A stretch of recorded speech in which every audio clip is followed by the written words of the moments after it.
Hello everyone, welcome to Gyanmarg Academy. This is me Rahul Pandit and today I am going to start a very important topic of MPPSC, that is major dynasties in the history of Madhya Pradesh, in which our first chapter is Malwa Sultanate or Malwa dynasty. This topic actually encompasses so many things like origin, ancestry, rebellion, art, architecture and literature, and finally the merger of this state into the Union of India. Along with this video, we are also giving you a study material related to the Malwa dynasty as per the new syllabus of MPPSC. So before doing this topic, let me introduce myself. I am Rahul Pandit, Director of Gyanmarg Civil Services Academy situated at Indore. Pursued MA Journalism, I'm a Political Science and pursuing my PhD also. Having been teaching UPSC and MPPSC CAC aspirants since last 15 years, so I'm blessed that I have been teaching most important and most intelligent students of India. So our first topic or first chapter is Malwa Sultanate.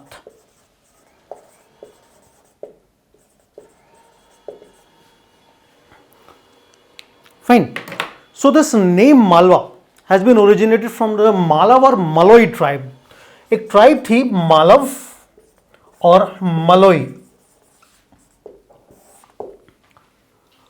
After this tribe, the region is termed as a Malwa. So let me explain you, ये Malav tribe और मलोई tribe कहाँ से migrate कर रही है India की तरफ या फिर सेंट्रल इंडिया की तरफ, नॉट एब्सोल्युटली इंडिया की तरफ. In the 4th century BC at the time of Alexander's invasion ये ट्राइब सेटल्ड थी पंजाब वाले रीजन में. लेटर ऑन इन्होंने मूवमेंट शुरू किए and eventually settle themselves in the western central region of Madhya Pradesh. साथ ही कुछ रीजन राजस्थान का कवर किया और कुछ रीजन गुजरात का कवर किया और एक complete region after the name of the Malava tribe termed as a Malwa. So Malwa region had been a separate political unit from the ancient time. अगर हम ancient history के साथ या ancient India के साथ इस region को connect करने की कोशिश करें, so in the era of 16 Mahajanpada, this Malav region was governed by Avanti kingdom. So यहाँ से हमको historical traces बड़े clear से मिलते हैं. After the Avanti kingdom, the next kingdom was their Mauryas.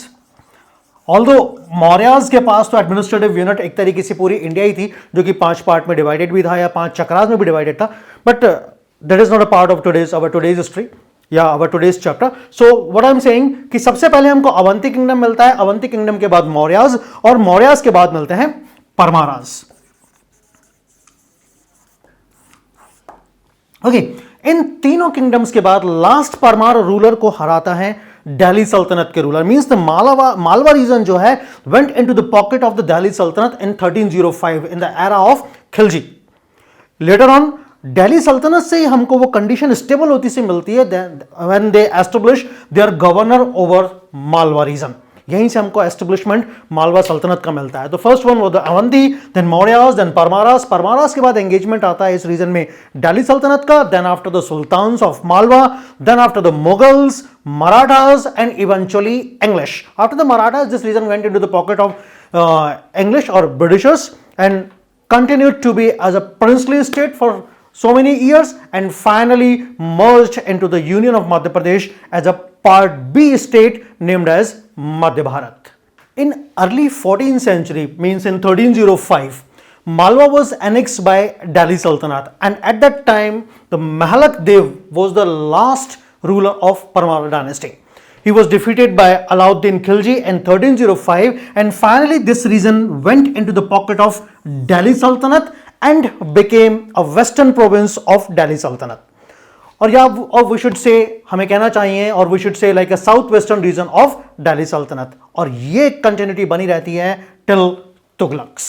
During 15th-16th century, Malwa was successively ruled by two Muslim dynasties, the Ghurid dynasty and Khilji dynasty, and this time band or this duration is absolutely termed as a Malwa Sultanate. On the first part we are looking over there और हम इस वाले part को अगर देखते हैं, so during Ghurid dynasty time band was 1401 to 1435 and the three prominent rulers were there. The first one was the Dilawar Khan, then Hushang Shah and Ghazni Khan. Dilawar Khan founded the Ghurid dynasty at Malwa region, but he was not the first free ruler of this region. Whereas the independence, first time the independence was declared by Hushang Shah That means in the Malwa region, Hoshangsha was the first free or the first independent ruler. After the Ghazni Khan, the power went into the pocket of Khaljis. And Khaljis का जो time है वो 1436 से start होता है और 1531 तक जाता है. इन बिटवीन 4 रूलर्स होते हैं वहां पर, Mahmood Khilji, Ghiyasuddin and Nasiruddin. And the fourth one, or we should say the last one, was Mahmud Shah, 1510 to 1531. 1531 के बाद यहां पर पावर शिफ्टिंग होती है. 1531 में ये Malwa region, complete Malwa region was annexed by the rulers of Gujarat, and the rulers of Gujarat और the emperors of Gujarat appointed Mallu Khan as a governor of Malwa. So 1531 से 1537 तक Mallu Khan as a governor of Malwa इस रीजन को ऑपरेट करता है. But in the 1537 he assumed independence, क्योंकि गुजरात के rulers weekend पड़ जाते हैं और ये रीजन चला जाता है मल्लू खां की पॉकेट में. So since 1537, from 1537 to 1542 this region was governed by Mallu Khan. लेकिन 1542 में अगर हम देखें तो दिल्ली में एक पावर चेंज हो चुकी है. अब दिल्ली का प्रोमिनेंट रूलर हुमायूं के बाद है, या फिर हुमायूं को डिस्प्लेस करके एक प्रोमिनेंट रूलर आ चुका है नेम्ड एज शेर शाह सूरी. इन 1542 शेर शाह सूरी इस रीजन को कैप्चर करता है और ये पर्टिकुलर रीजन अब शेर शाह सूरी की पॉकेट में है. इन ड्यूरिंग 1542 शेर शाह सूरी अपना एक लोकल गवर्नर और रीजनल गवर्नर शुजात खां को यह रीजन देता है और 1542 से लेके 1555 तक यह रीजन शुजात खां के पास है.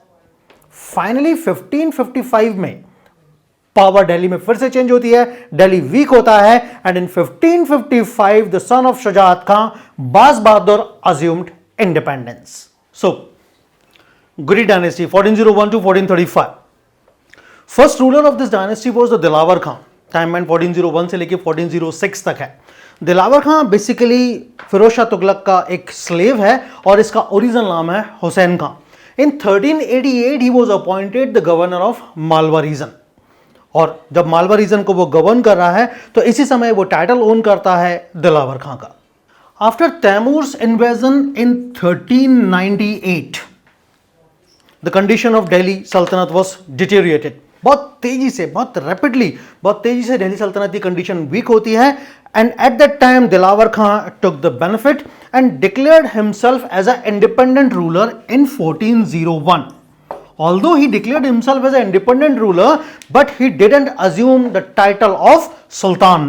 इसने सुल्तान का टाइटल assume नहीं किया. In that manner, he is not considered as the first free ruler of Malwa Sultanate. In 1406, he died. After the death of Dilawar Khan, his son and successor, Hoshangsha, took the seat. His original name was Alp Khan. And in 1406, when he upthrown, he took the title of Hoshangsha. Okay, otherwise इसका नाम अल्प खां था. And when he was becoming a sultan and when he took the throne, ये अपने आप को as a Hoshang Shah के नाम से डिक्लेयर करता है. In that manner, he was the first formally appointed sultan of Gurid. He was first formally appointed Gurid Sultan of Malwa Sultanate. Just after becoming a sultan, Muzaffar Shah, the ruler of Gujarat, attacked Malwa and Hoshangsha was taken as a prisoner. But in the process of retaliation, people of Malwa revolted against Muzaffar Shah.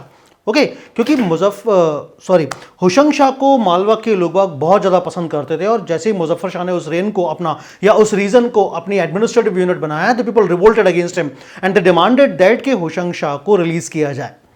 Hence, Hoshangsha was left free and sent to suppress the revolt of Malwa. And gradually, वहाँ revolt जैसी कोई condition ही नहीं बचती क्योंकि होशंगशाह को release कर दिया जाता है.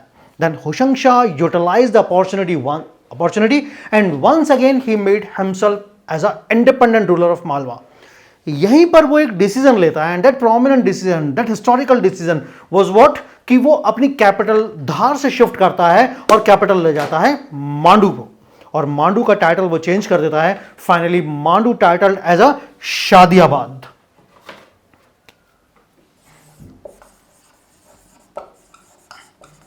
Shadiabad means a city of joy. You must know in the Hindi, आनंद की नगरी मांडू। सो जो सल्तनत मालवा सल्तनत का सुल्तान होशंग शाह है, उसने अपनी कैपिटल धार से शादियाबाद धार से मांडू शिफ्ट करी। Title it as a Shadiabad means city of joy. Along with it, Mandu was a place with a highly defensible and had a great deal of natural beauty. Hoshang Shah was an ambitious ruler and continuously engaged himself in the war. But unfortunately, he couldn't extend his frontier. Reason है ये अपने frontiers extend क्यों नहीं कर पा रहा, क्योंकि इसके abutted region में, इसके surrounding में लगभग equally powerful ruler है, जितने भी neighboring states हैं इसके। सो इसलिए इसका एक्सपांशन बहुत ज़्यादा नहीं हो पाया, but he constantly try to fight with them to extend his boundaries.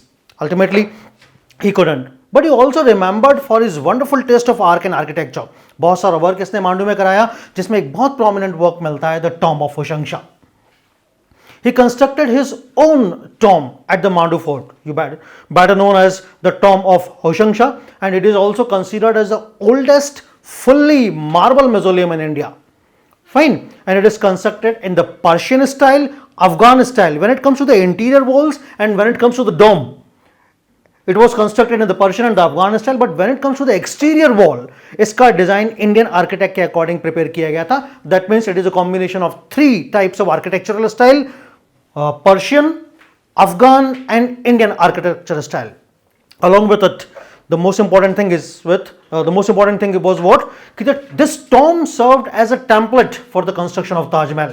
Taj Mahal बनाने से पहले काफ़ी सारे आर्किटेक्ट को यहाँ पर भेजा गया था, just try to get the architecture of tomb of Hoshang Shah. In mid-15th century, there was a city, Narbadapuram, on the bank of Narbada river, which was renamed Hoshangabad by Hoshang Shah in 1430-35. But recently, हमारे chief minister Shivraj Singh Chauhan जी ने इसका नाम फिर से मार्च 2021 में नर्मदापुरम करा दिया है. So the next engineering marvel is Hindola Mahal, और we can termed as a swinging palace. ये झूलता हुआ सा दिखता है, that's why it is termed as a Hindola Mahal और अ स्विंगिंग पैलेस. ये it was a large durbar and might have been constructed during the reign of Hoshang Shah in 1425. Fine, possibly it might have been constructed, not sure. Fine, but completed during the reign of Ghiyasuddin in late 14th century. Hoshang Shah died in 1435 and he was succeeded by his son Ghazni Khan, but he was not a competent ruler. Gradually उसका control उसके administration पे और उसके geographical land पे कमजोर पड़ता जाता है, and finally his wazir Mahmud Khan succeeded him and dethroning him after a year. Means 1435 में गजनी का अपथ्रोन होता है, 1436 में उसका वजीर महमूद खां उसको हटा देता है. Thus a new Khilji dynasty came into existence. That means the last ruler of Ghuri dynasty was Ghazni Khan and the first ruler of Khilji dynasty was Mahmud Khan. So Khilji dynasty. Khilji dynasty was established by Muhammad Khan या Muhammad Shah first या Muhammad Khilji first. The last ruler of Ghuri dynasty was Ghazni Khan. Ghazni खां का वजीर हुआ करता था मोहम्मद खां, और गजनी खां was incompetent ruler. तो गजनी खां को रिप्लेस करके मोहम्मद खां अपनी सीट एक्वायर करता है या मालवा सल्तनत की सीट एक्वायर करता है. In that manner it is consider that the Mohammad Khan और मोहम्मद शाह फर्स्ट और Mohammad Khilji first is consider as the first ruler of Khilji dynasty of Malwa. ये अपनी टेरिटरीज को एक्सपांड करने के लिए बहुत सारा वर्क करता है, and that's why it is termed as under his reign the Malwa सल्तनत रीच्ड इट्स ग्रेटेस्ट हाइट. आसपास के रीजन के काफ़ी सारे रूलर के साथ इसकी फाइट है या फिर कॉन्फ्लिक्ट्स हैं, जैसे गुजरात के साथ, दिल्ली के साथ, बहमनी रूलर के साथ और मेवाड़ के साथ. लेकिन इसका जो प्रोमिनेंट अपोनेंट है या आर्च राइवल है, that was Rana Kumbha of the Mewar. In 1344 he attacked Mewar and Rana Kumbha fought very valiantly. In fact, the army of both sides fought very valiantly, but the decision was at the end the battle proved as indecisive. मतलब कोई conclusion नहीं निकल पाया कि कौन जीता है. So ultimately both sides declared the victory. Rana Kumbha erected the victory tower or Vijay Stamp at Chittor Fort, whereas he himself, yeah, whereas Mahmud Khan erected a 7-story building at Mandu Fort. So Mahmood Khilji ने या Mahmood Khilji first ने अपने missions के कारण बहुत अच्छा fame attain किया, और इसके फेम के लिमिट ये थी कि इस fame even spread beyond the India and his position was recognised by the खलीफा of Egypt. According to Farishta, during his reign, rare a year passed that he did not take the battlefield, so that his tent became his home and his resting place the battlefield. His leisure hours were devoted to hearing the historians and memoirs of the court of the different king of earth read. He died in 1469. Next ruler, Ghiyasuddin, 1469 से 1500 तक. ये महमूद शाह का बेटा था और finally इसको मालवा की seat इसको मिलती है, but he was a pleasure seeker and devoted himself to the women and the music. और वुमेन के लिए ही उस समय जो इसकी बहुत सारी रानियां हुआ करती थी उनके लिए ही ये जहाज महल बनवाता है. And at that time the women's numbering 12,000 in his harem. Parallelly he was also the follower of Sheikh Moinuddin Chishti. Sheikh Moinuddin Chishti को ऑनर करने के लिए इसने अजमेर में एक बुलंद दरवाजा बनवाया जिसकी हाइट 23 मीटर है, या फिर एक दरवाजा बनाया अल्टीमेटली जिसका नाम बुलंद दरवाजा पड़ा. So don't be confuse from that Buland Darwaza which is situated at Fatehpur Sikri. So there are 2 Buland दरवाजास, एक फतेहपुर सीकरी में है और एक यहां पर है, मींस एक अजमेर में है. And the Buland Darwaza of Ajmer was constructed by Ghiyasuddin. Fine. After some time what happened, his son Nasiruddin gave him the poison और फाइनली इसकी डेथ होती है. और डेथ होने के बाद नासिरुद्दीन अपथ्रोन होता है. 10 years का रेन है लेकिन बहुत कुछ बेटर नहीं कर पाता है. फाइनली नासिरुद्दीन को रिप्लेस करता है इसका खुद का son Mohammad Shah second. So next ruler Mahmud Shah second और Mahmud Khilji second.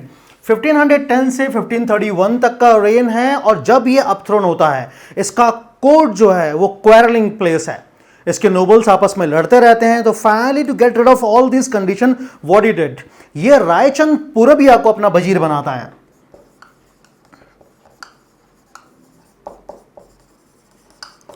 Raichand Purbiya means Medini Rai, sorry Raichand Purbiya जो उस समय एक पावरफुल फ्यूडल है, पावरफुल चीफ है चंदेरी का, उसको अपना वजीर बनाता है. And what the Raichand Purbiya या मेदनी राय डिड, जितनी भी इंपॉर्टेंट पोजीशंस हैं, जितनी भी इंपॉर्टेंट प्लेसेस हैं, इंपॉर्टेंट ऑफिसेस हैं, उन सब पे हिंदूज को या फिर अपने रिलायबल नोबल्स को अपॉइंट करता है. ये सब चीजों को अदरवाइज ले लेता है महमूद शाह सेकंड खुद और साथ में इसके Muslim courtiers. Then what Mahmud Shah second did, he took the help from Muzaffar Shah second. Muzaffar Shah second Gujarat का रूलर है.